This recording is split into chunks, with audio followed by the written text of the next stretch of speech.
So, hello students and my dear parents. On the popular demand of my students, I have come here with the very important series called as a short note series. और मैं यहाँ पे आपको कोई short note जो है वो कहीं का टेलीग्राम ग्रुप पे या व्हाट्सएप ग्रुप पे लाके आपको चिपकाने वाला नहीं हूँ। मैं आपको बस सिखाने वाला हूँ the art of short notes making और कैसे बनाया जा सकता है इसको, कैसे आपका सब्जेक्ट जो है इससे काफी इंप्रूव हो सकता है, रिवीजन आपका फास्ट हो सकता है। हम चैप्टर 1 लेंगे इक्विलिब्रियम, देखते हैं कि इसके शॉर्ट नोट्स को हम कितने देर में बना पाते हैं। शॉर्ट नोट्स बनाने के लिए आपके पास जो भी कॉपी है, जनरली उस कॉपी को आप क्या करिए, उस कॉपी को आप सबसे पहले तो 3 हिस्सों में या 2 हिस्सों में डिवाइड कर सकते हैं। क्योंकि मेरे पास यहाँ पे बात की जाए कि मेरी राइटिंग थोड़ी बड़ी है तो मैं अपने कॉपी को 2 हिस्सों में ही डिवाइड करूंगा। ठीक है, आप 3 हिस्से में भी डिवाइड कर सकते हैं। ठीक है, अब देखिए यहाँ पे अगर मैं बात करूं तो हमारा जो चैप्टर है इक्विलिब्रियम बड़ा प्यारा सा चैप्टर है। ठीक है, इसके बारे में हम लोग थोड़ा थोड़ा पेन का हम लोग फॉन्ट्स एडजस्ट कर लेते हैं, जस्ट फ्यू मिनट्स। ये हमारा फॉन्ट हो गया इधर, ये बैक का हो गया, ये भी सही है। एक हो गया आपका येलो। ठीक है, अब देखिए यहाँ पे इक्विलिब्रियम जो है आपका, ये चैप्टर में हमको शॉर्ट नोट्स बनाना है। तो हमने सबसे पहले तो पता होना चाहिए कि इक्विलिब्रियम का डेफिनेशन क्या है। इक्विलिब्रियम का डेफिनेशन सिंपल है, जब आपका forward reaction becomes equal to rate of क्या, बैकवर्ड रिएक्शन, तो ये कंडीशन जो होता है इसी को हम लोग इक्विलिब्रियम बोलते हैं। इसको अलग अलग तरीके से आप दिखा सकते हैं। जैसे कि अगर मैं बात करूं यहाँ पे, इसको फॉन्ट को हम लोग थोड़ा छोटा ही कर लेते हैं। तो यहाँ पे अगर हम लोग बात करें तो प्रोडक्ट का कॉन्सेंट्रेशन एंड रिएक्टेंट का जो कॉन्सेंट्रेशन है ये क्या आ जाता है, कांस्टेंट आ जाता है। ठीक है, स्क्वायर ब्रैकेट देके मैंने कांस्टेंट लिख दिया, यहाँ भी स्क्वायर ब्रैकेट देके कांस्टेंट लिख दिया।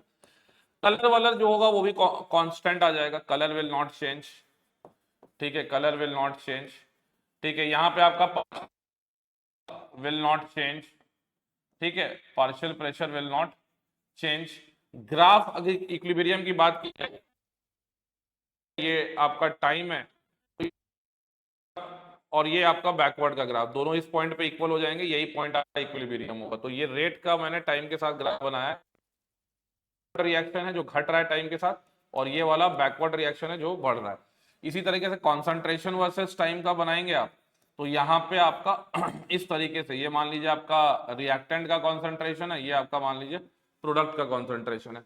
आप लोग जो इक्विलिब्रियम पढ़ते हैं ये डायनामिक इक्विलिब्रियम रहता है। ठीक है, डायनामिक इक्विलिब्रियम कहने का मतलब क्या है कि रिएक्शन किसी भी स्टेज पे रुका नहीं है, फॉरवर्ड रिएक्शन भी चल रहा है, बैकवर्ड रिएक्शन भी चल रहा है, दोनों जब रेट दोनों का बराबर हो गया है तो रेट बराबर हो जाने के कारण आपका इक्विलिब्रियम अचीव हो गया है। ठीक है, इसलिए डायनामिक बोल रहा है। स्टैटिक होता तो ना आगे बढ़ता रिएक्शन ना पीछे आता, यानी ना फॉरवर्ड रिएक्शन चलता ना बैकवर्ड होता, उसको स्टैटिक इक्विलिब्रियम बोलते हैं। तो एक बेसिक डेफिनेशन के बाद आप आगे बढ़ सकते हैं। अब यहां पे अगर हम लोग बात करें कि हमारे पास आता है लॉ ऑफ क्या, मास एक्शन। अब लॉ ऑफ मास एक्शन सबसे पहले तो याद रखिएगा कि law of mass action is valid for elementary reaction. ये वैलिड किसके लिए है, एलिमेंट्री रिएक्शन के लिए वैलिड है, कॉम्प्लेक्स के लिए कोई मतलब नहीं है इसका। ठीक है, और ये लॉ ऑफ मास एक्शन क्या बोलता है कि रेट जो होगा ये कंसंट्रेशन ऑफ रिएक्टेंट्स के प्रोपोर्शनल होगा। ठीक है, और इसके ऊपर कुछ पावर्स लगे होंगे, this powers is basically the stoichiometric coefficient के बराबर।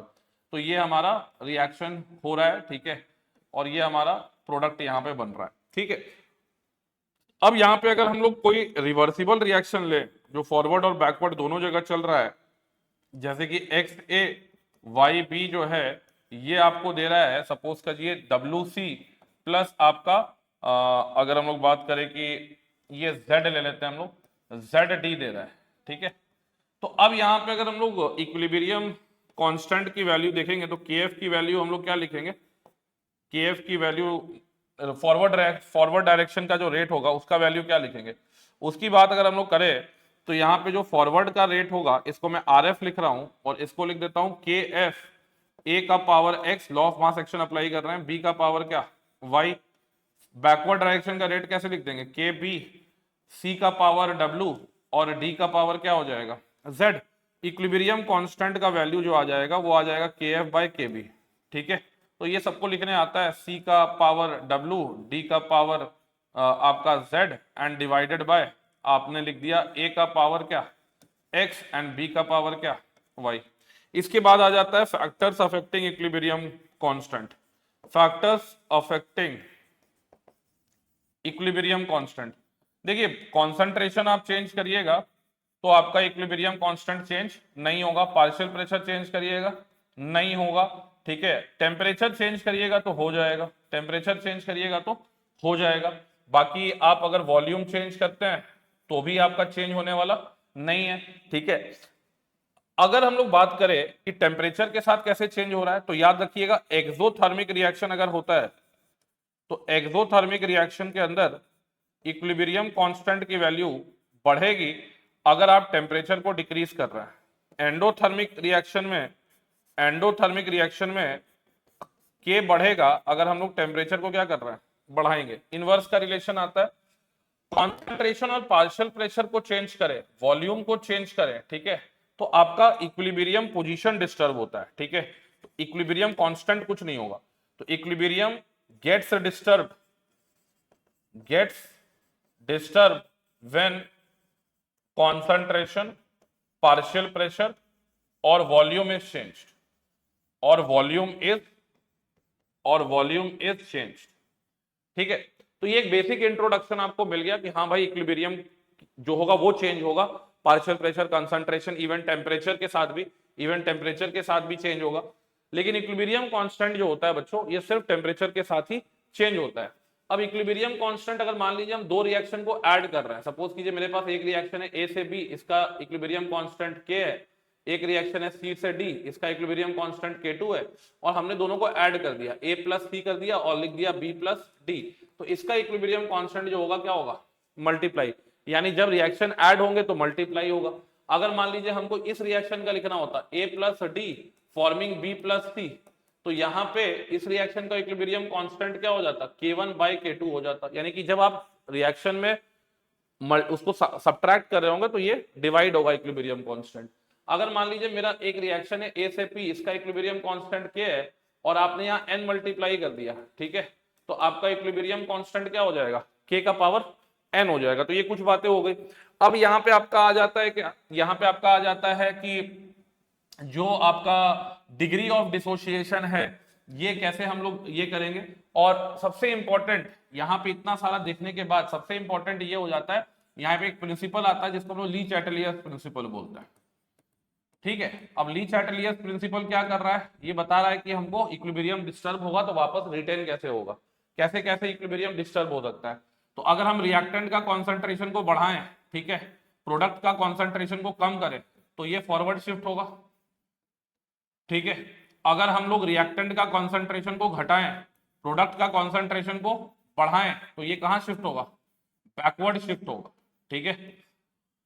ये हो गया एक कंडीशन कॉन्सेंट्रेशन वाला, ठीक है। इसके अलावा अगर हम लोग बात करते हैं टेम्परेचर का, तो टेम्परेचर वाला हम लोग जानते हैं कि एंडो में टेम्परेचर को इंक्रीज करने पे, ठीक है, फॉरवर्ड शिफ्ट है, और एक्सोथर्मिक में टेम्परेचर को इंक्रीज करने पे क्या है जी बैकवर्ड शिफ्ट करेगा रिएक्शन। अगर मैं वॉल्यूम की बात करता हूं, वॉल्यूम चेंज करने पे कैसे होगा, ठीक है, तो याद रखिएगा वॉल्यूम चेंज करने पे आपका कोई भी रिएक्शन जो होता है, अगर हम लोग वॉल्यूम को क्या कर रहे हैं बढ़ा रहे, वॉल्यूम को क्या कर रहे हैं बढ़ा रहे, मतलब प्रेशर को डिक्रीज कर रहे हैं, वॉल्यूम को बढ़ा रहे हैं मतलब प्रेशर को डिक्रीज कर रहे हैं, तो reaction proceeds in delta n g greater than zero direction, मतलब जहां मोल्स बढ़ रहा होगा वही रिएक्शन मूव करेगा। एंड अगर वॉल्यूम को आपने क्या किया डिक्रीज किया, यानी प्रेशर को बढ़ाया, तो रिएक्शन उस डायरेक्शन में मूव करेगा जहां पे मोल्स जो है गैस के वो क्या हो रहे हैं डिक्रीज हो रहे हैं, ठीक है। अगर प्रेशर को चेंज कर रहे हैं, pressure change but volume constant है, तो यहां पे याद रखिएगा equilibrium will not get disturb, equilibrium will not get disturb, ठीक है। इसके बाद अगर हम लोग बात करें तो यहां पे आ जाता है कि क्या हमारा कैटलिस्ट इक्विलिब्रियम कांस्टेंट को चेंज करेगा, इक्विलिब्रियम पोजीशन को चेंज करेगा, उस पर बात करेंगे। सबसे पहले बात करेंगे इनर्ट गैस के एडिशन पे। तो देखिए इनर्ट गैस अगर कांस्टेंट प्रेशर कांस्टेंट वॉल्यूम पे ऐड हो रहा है, कोई भी वॉल्यूम कांस्टेंट है तो एक्टिव मास चेंज नहीं होगा। तो कांस्टेंट वॉल्यूम पे अगर ये ऐड हो रहा है तो आपका equilibrium will not get disturb, equilibrium will not get disturb, ये डिस्टर्ब होने वाला नहीं। और अगर आप कांस्टेंट प्रेशर पे इसको इंक्लूड कर रहे हैं तो कांस्टेंट प्रेशर पे रिएक्शन कहां भागेगा, रिएक्शन भागेगा जहां पे आपके, क्योंकि जैसे ही आप इनर्ट गैस को कांस्टेंट प्रेशर पे ऐड कर रहे हैं, ठीक है, तो प्रेशर इनर्ट गैस ऐड करते ही क्या हुआ, बढ़ा। अब उसको कांस्टेंट रखने के लिए वॉल्यूम बढ़ेगा, और वॉल्यूम बढ़ेगा तो जाहिर सा बात है कि रिएक्शन उस डायरेक्शन में मूव करेगा जहां मोल्स क्या हो रहा है, बढ़ रहा है। तो कहने का मतलब आपका किस डायरेक्शन में रिएक्शन मूव करेगा, जहां पे मोल्स ऑफ द गैस क्या हो रहा हो, मोल्स ऑफ द गैस आपका बढ़ रहा हो, ठीक है।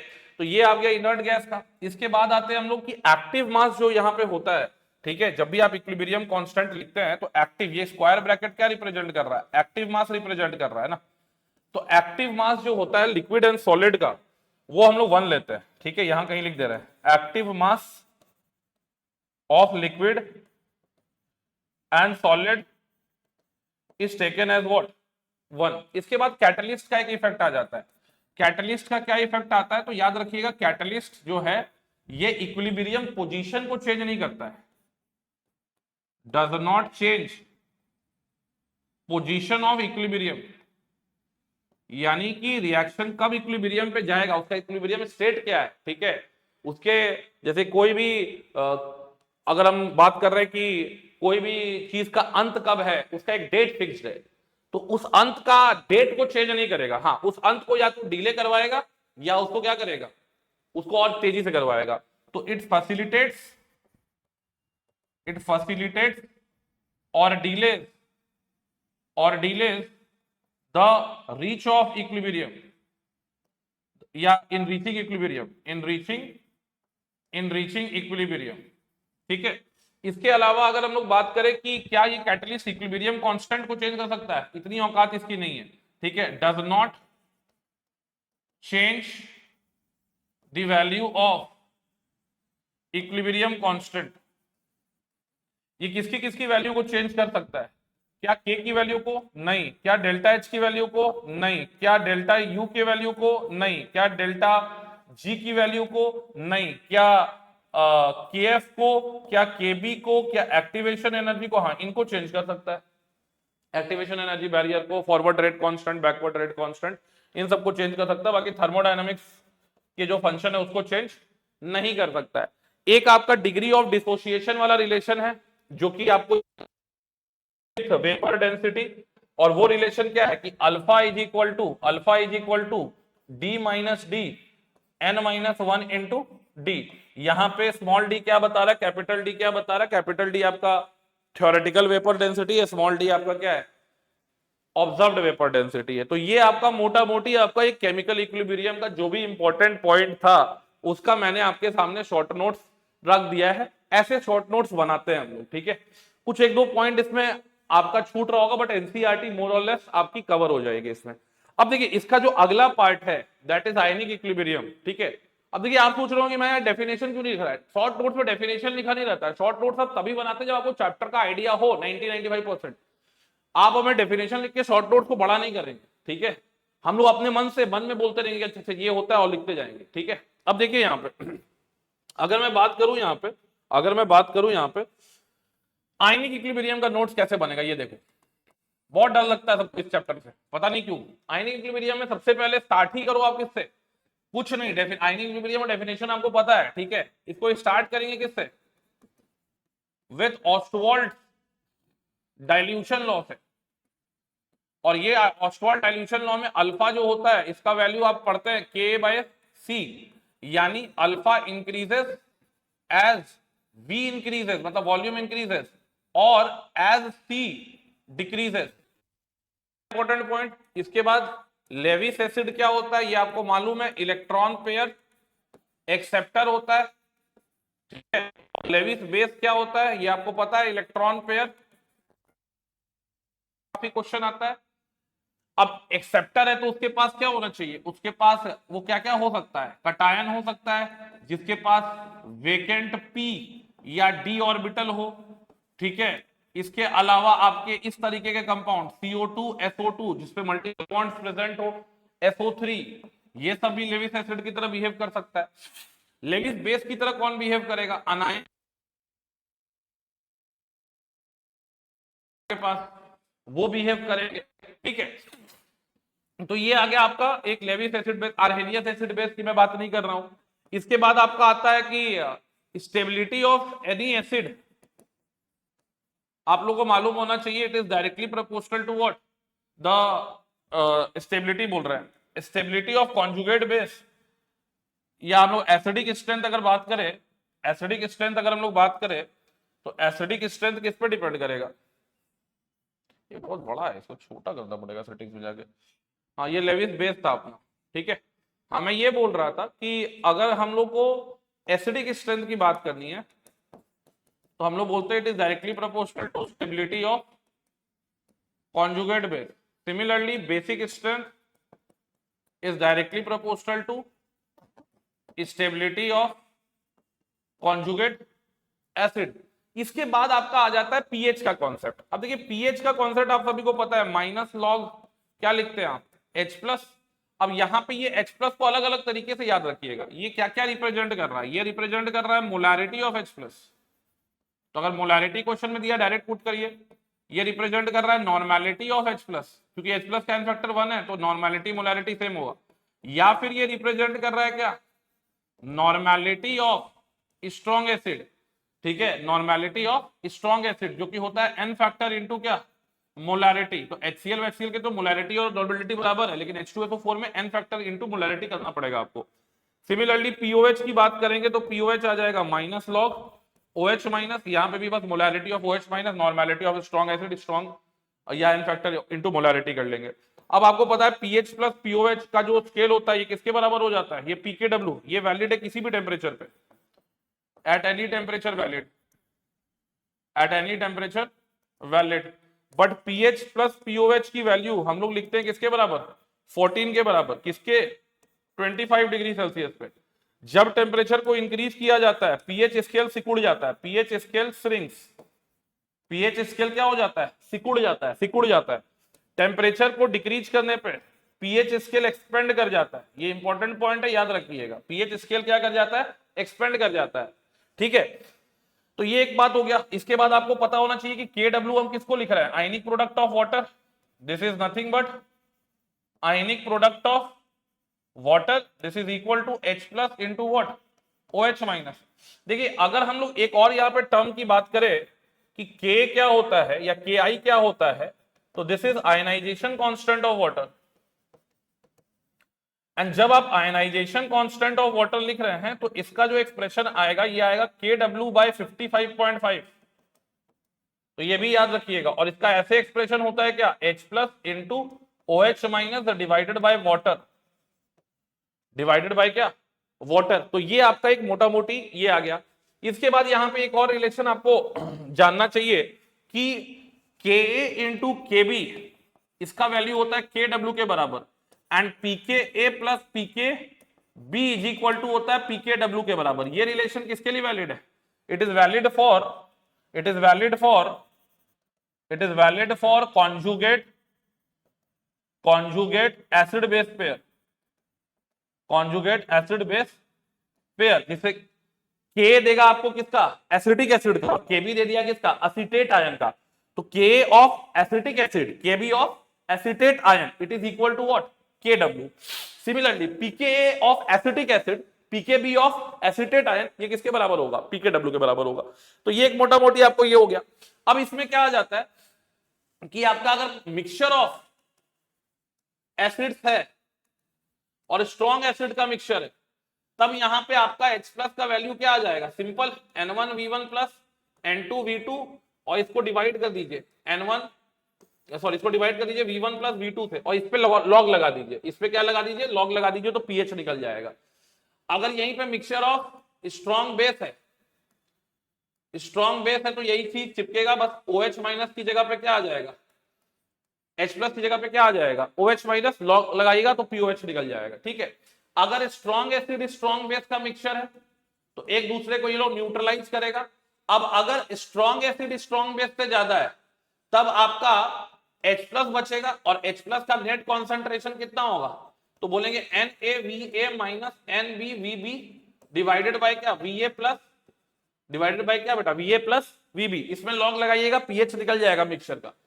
अगर मेरा स्ट्रॉन्ग बेस का कॉन्सेंट्रेशन स्ट्रॉन्ग एसिड से ज्यादा है तो यहाँ पे OH माइनस बचेगा, और OH माइनस हो जाएगा NbVb minus NaVa divided by क्या आ जाएगा, Va प्लस Vb।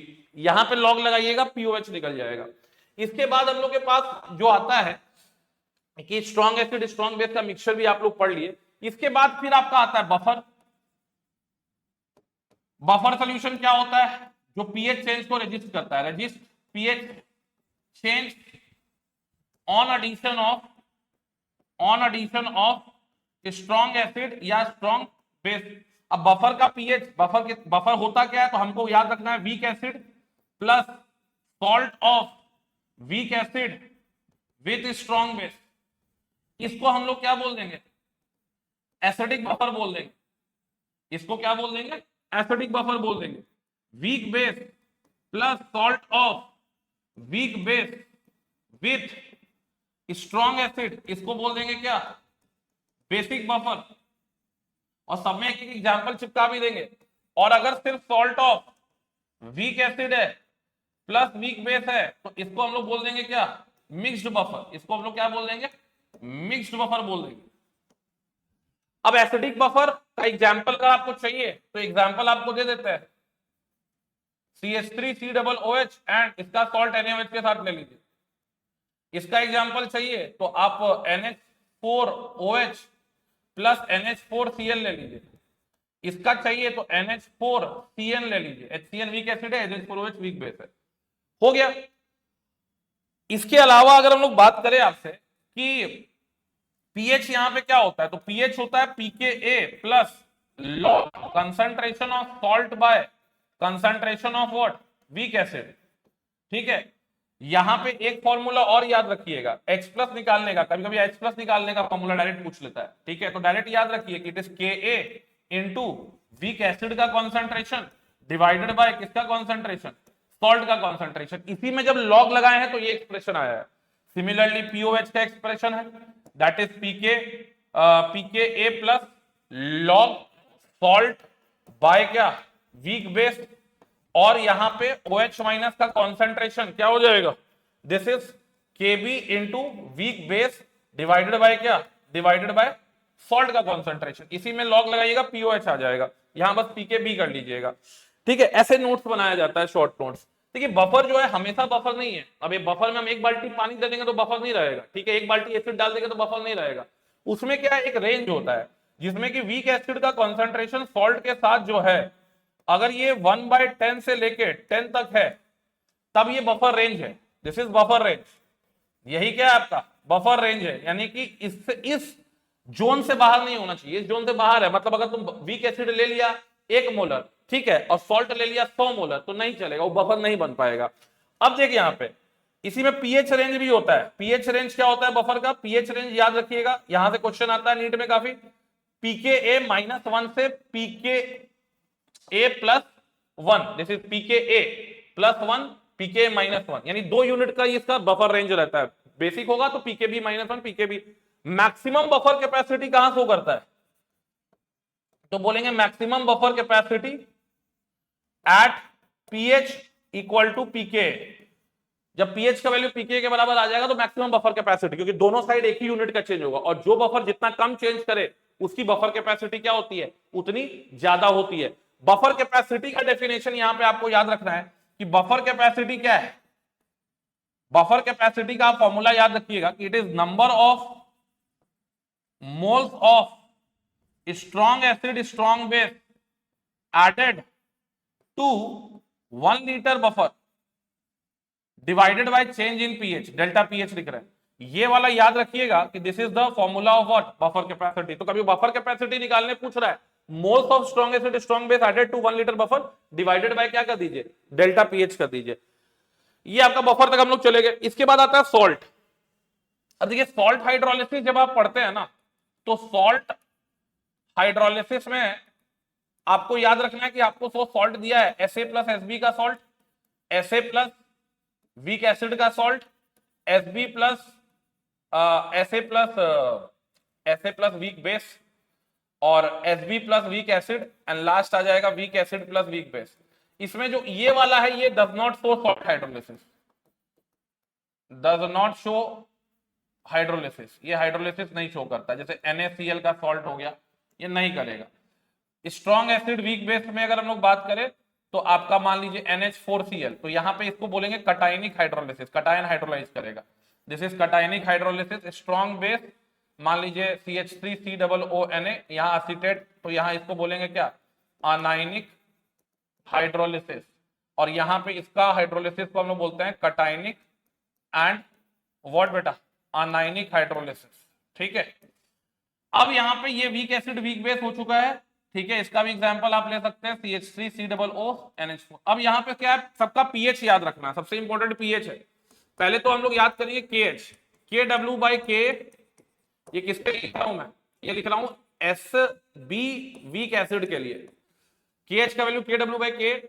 इसके अलावा अगर मैं बात करूं तो पीएच का जो वैल्यू आएगा that is 7 plus half pKa minus log C। ठीक है, अगर हमारे पास स्ट्रॉन्ग एसिड वीक बेस है तो KH का वैल्यू आ जाएगा KW/Kb, pH is equal to आ जाएगा 7 माइनस हाफ pK, यहां B हो जाएगा प्लस log C। ठीक है, इसके बाद अगर हम लोग बात करें तो आपका वीक एसिड वीक बेस के केस में KH जो होता है ये KW/Ka इंटू KB होता है, pH हो जाता है 7 plus half pKa plus sorry pKa minus pKb।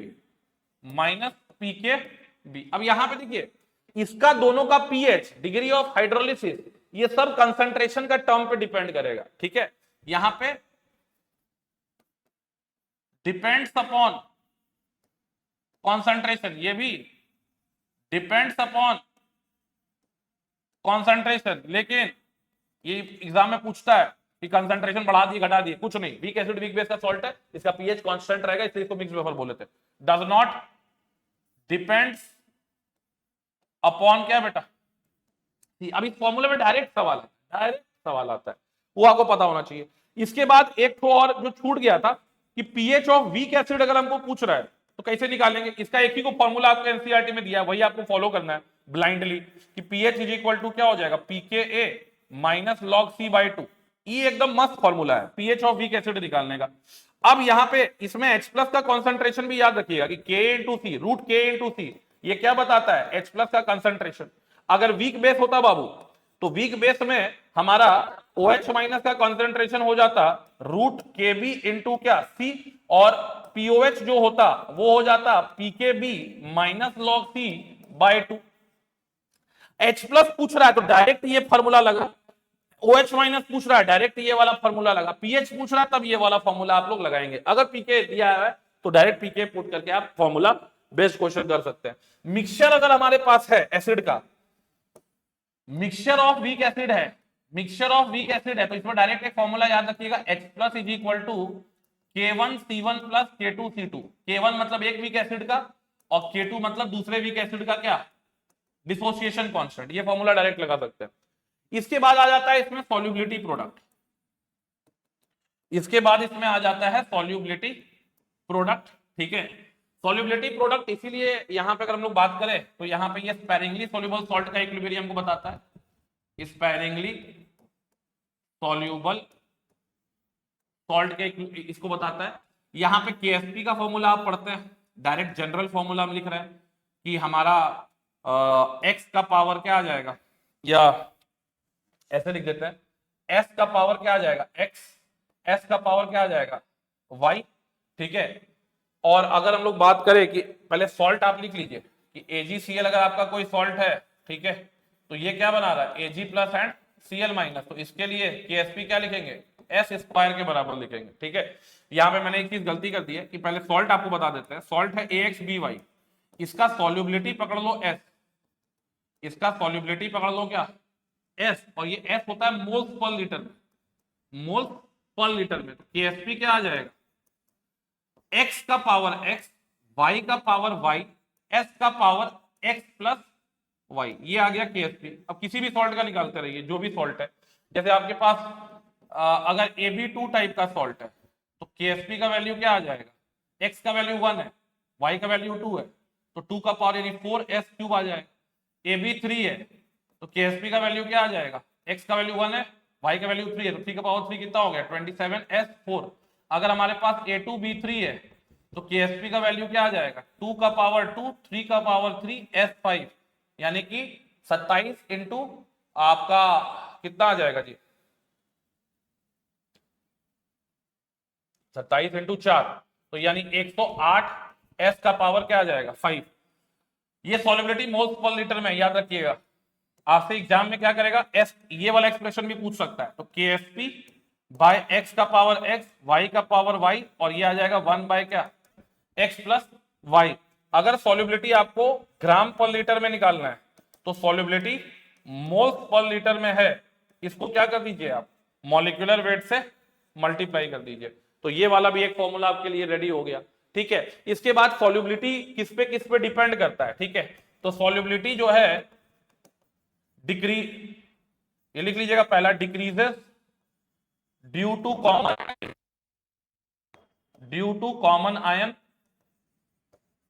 Common ion effect. ठीक है, it increases due to complex formation. AgCl का सॉल्युबिलिटी देखिएगा, एनसीईआरटी के लास्ट पेज में दिया है, H प्लस का कॉन्सेंट्रेशन अगर हम लोग बढ़ाएंगे तो बढ़ेगा। ठीक है, या पीएच अगर बढ़ाते हैं तो सॉल्युबिलिटी क्या हो जाएगा, डिक्रीज कर जाएगा। तो ये सारा चीज जो है आपको थोड़ा मालूम होना चाहिए। ये वीक एसिड के सॉल्ट की मैं बात कर रहा था। एक और टाइप का सॉल्ट होता है NaHSO3 टाइप का सॉल्ट। ठीक है, इसके लिए जो पीएच का फॉर्मूला लगता है that is pK1 plus pK2 by 2, but ये एनसीईआरटी में नहीं है, कभी कभी पूछ लेता है तो ठीक है, कोई बहुत बड़ी चीज नहीं है। ऐसे बनाया जाता है बच्चों शॉर्ट नोट्स। मैंने बहुत कम समय में इसको कवर करने की कोशिश की। बहुत बड़ा चैप्टर आपने लिया, आप देख सकते हैं कि एक चैप्टर यहां पे मैंने लिया हुआ है, बुलेट पॉइंट्स मैंने लिखे हैं। ठीक है, बेवकूफी नहीं करना है शॉर्ट नोट्स बनाने में कि आप पूरा थ्योरी, पूरा राम कहानी लिख रहे हैं। ठीक है, इसके बाद आप देखिए, एक पेज में मेरा केमिकल इक्विलिब्रियम हो गया, आप चाहे तो स्क्रीनशॉट ले सकते हैं इसका, मैं हट जाता हूं।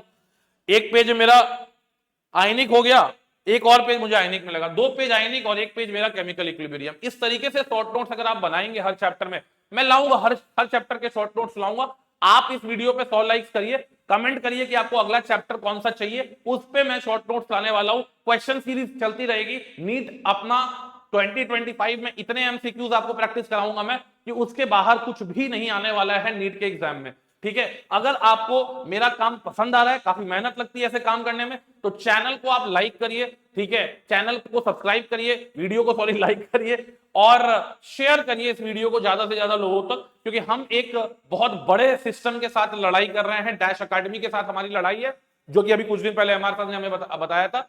और ये सिस्टम को हराना बहुत जरूरी है, क्योंकि हम जैसे जेन्युइन टीचर्स को आपका सपोर्ट अगर मिलता रहेगा तो हम आपके लिए काम करते रहेंगे। तब तक के लिए जय हिंद, जय Bharat, and all the best for your NEET exam.